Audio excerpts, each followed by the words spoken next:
Hello friends, आज हम बात कर रहे हैं 11th साइंस चैप्टर नंबर 8 के बारे में। आज के वीडियो लेक्चर में हम पढ़ाने जा रहे हैं चैप्टर नंबर 8 का इंट्रोडक्शन। ग्रेविटेशनल ग्रेविटेशनल आता है तो सबके मन में एक ही ख्याल आता है, sir Isaac Newton's gravitational law derivation. तो सबसे पहले क्वेश्चन आता है कि न्यूटन लॉ ही ग्रेविटेशनल के बारे में पढ़ा है और कोई नहीं पढ़ा है। और आप लोगों को ये भी मालूम है कि एप्पल गिरा और ग्रेविटेशनल लॉ डिराइव हो गया।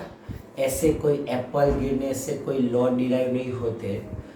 न्यूटन्स ने जो लॉ डिराइव किया है वो है अर्थ और उसके आसपास के सारे प्लैनेट का ऑब्जर्वेशन करके उसने ग्रेविटेशनल लॉ डिराइव किया हुआ है।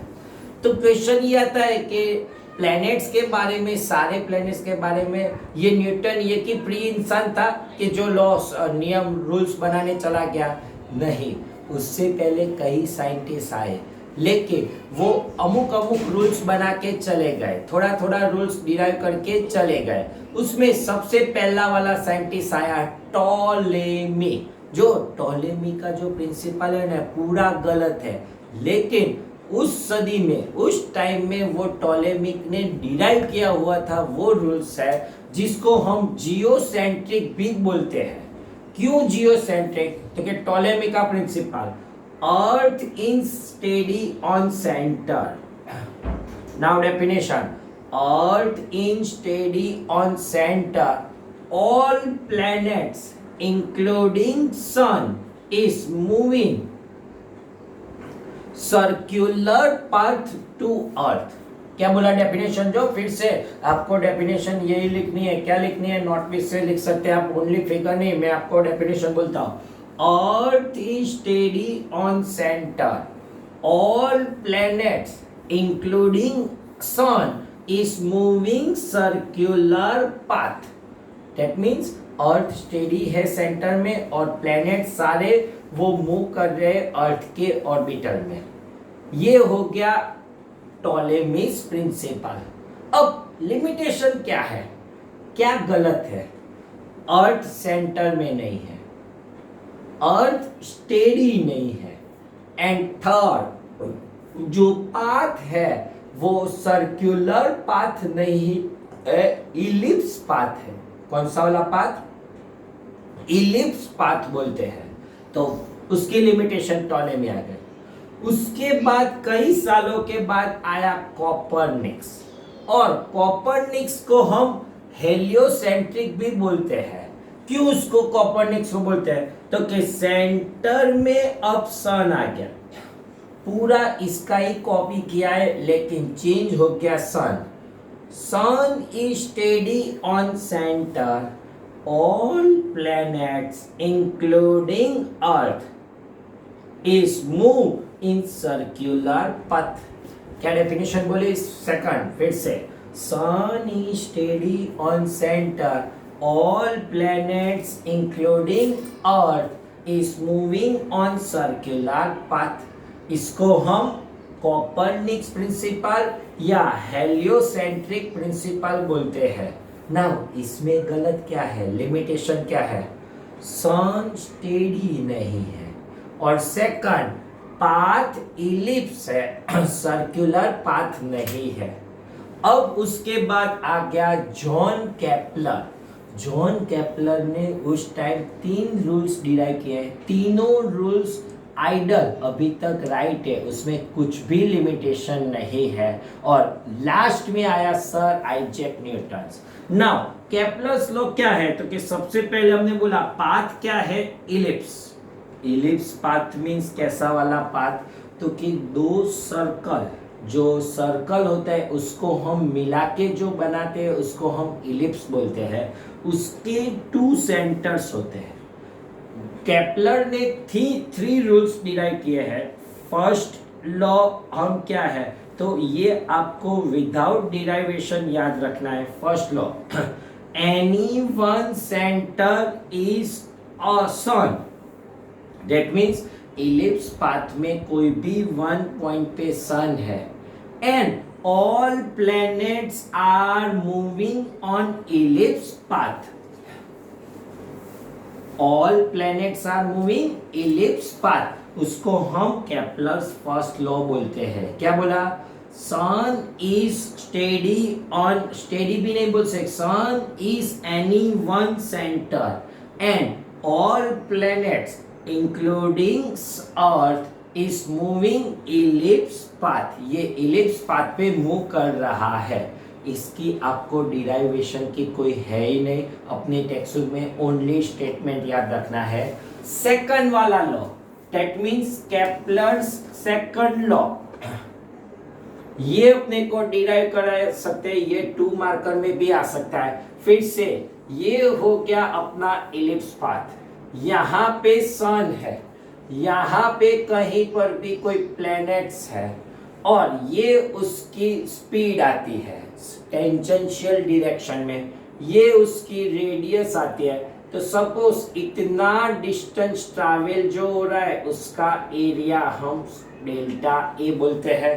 That means definition the sun and planet distance, that means definition बोलते हैं कि द रेट ऑफ एरिया, जो रेट ऑफ एरिया उसको हम delta A upon delta T बोलते हैं।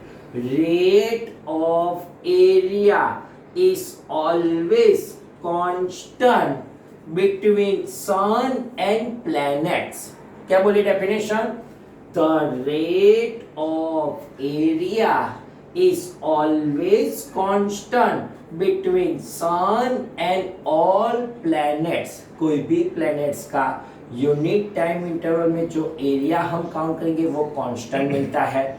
ये हमने टेंजेंशियल, दैट मींस ये 90 एंगल राइट एंगल ट्रायंगल लिया हुआ है, तो इतना डिस्टेंस कितना होगा? Distance equal to speed into time, velocity into time, velocity vector है और इसकी रेडियस भी वेक्टर बोल देते हैं, एरिया भी वेक्टर प्रोडक्ट्स आता है, उसको हम डेल्टा ए बोलते हैं। देन एरिया ऑफ ट्रायंगल क्या मिलेगा? Now area of triangle means delta A, तो उसकी फॉर्मूला और डेफिनेशन है half base into altitude. Now base will be r and altitude will be v delta t आता है।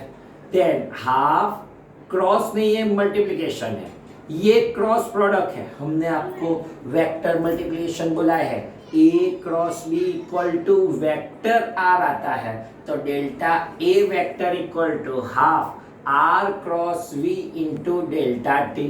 डेल्टा टी को divide में, जो ये सारा तो है तो मल्टीप्लाई प्रोडक्ट, लेकिन ये क्रॉस मल्टीप्लिकेशन है, डेल्टा टी को डिवाइड में ले जाते हैं, then delta A upon delta T equal to we can write half R cross V. But momentum की हमने आपको फॉर्मूला पढ़ाई है, momentum p equal to mv, then v equal to, v को सब्जेक्ट बनाते हैं, p अपॉन m, v के बदले लिखना है, then delta a upon delta t half r cross p upon m आ जाता है। बट चैप्टर नंबर 7 में आप पढ़ेंगे, अभी आपको ओनली याद रखना है r क्रॉस p, उसको हम l बोलते हैं, एंगुलर मोमेंटम। जो सर्कुलर पथ, रोटेशनल पथ का मोमेंटम आता है उसको हम क्या बोलते हैं? एंगुलर मोमेंटम, और वो सिंबल L आता है। आपको ये कहाँ से आई? चैप्टर नंबर 7 पढ़ाएंगे तब आपको याद रखना है। अभी 8 चैप्टर में ओनली 1 ये फॉर्मूला आपको याद रखनी है। Then delta A upon delta T, ये वाला L हो गया, देन L अपॉन 2F, और ये वाली product angular momentum and mass कोई भी प्लेनेट का कांस्टेंट आता है। क्यों? तो कि फोर्स 0 होता है, हम कोई भी प्लेनेट को फोर्स लगाने नहीं जाते, that means angular momentum always constant, mass भी कांस्टेंट ही मिलता है। That means Kepler second rule derive हो गया।